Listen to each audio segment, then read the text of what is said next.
The difficulty in making a comedy film is ensuring that it's funny. It can't be considered a comedy film if it doesn't elicit a few chuckles from the audience. From that definition, Foolish Plan does indeed fit the description of a comedy film. But after 90 minutes, you might be left to wonder who's laughing. Was it the audience or was it the producer? Watch on to find out what we thought of this movie.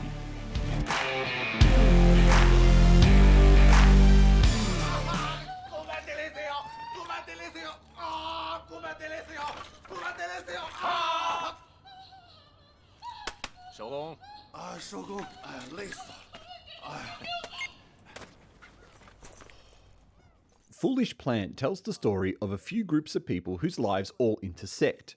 We've got a makeup artist turned assassin, a casino grifter, his wife and her sister, a luckless couple on holiday from Beijing, and two groups of criminals. One is a set of loan sharks, and the other is a high-flying businessman.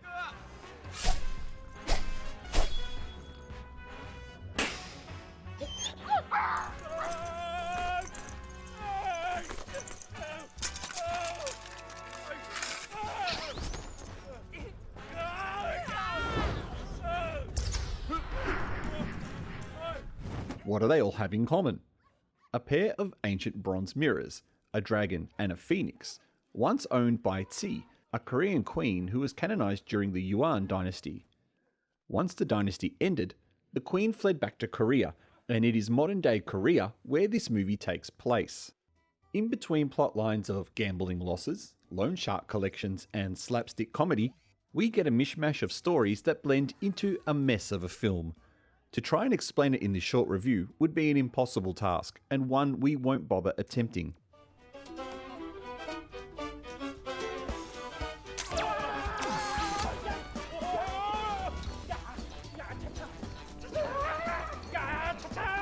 As a Westerner watching an Asian comedy film, you can't help but feel at times there are nuances and styles of the comedy timing that you're missing out on. In other words, unless you've really got a grasp of Chinese mannerisms, this movie will not seem funny. In fact, most times, it feels like the movie is trying too hard. Over-the-top performances borderlining on the melodramatic, slapstick routines that miss their marks, and a collection of oddball characters that are more pantomime than genuinely funny. It may be an East versus West issue, but we've watched funny Chinese movies before. Most comedy films from Hong Kong's Chapman-To are genuinely funny, if just slightly over the top, as is another great Chinese movie we've reviewed before in Duck and Chicken Talk.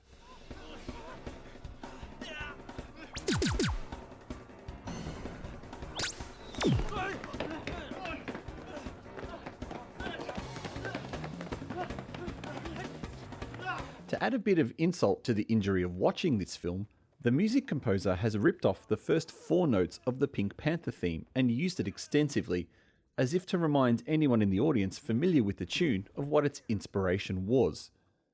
While the movie might have a cast of bumbling characters, they certainly aren't as charming as Inspector Clouseau, and 4 notes were probably just enough to avoid a copyright infringement.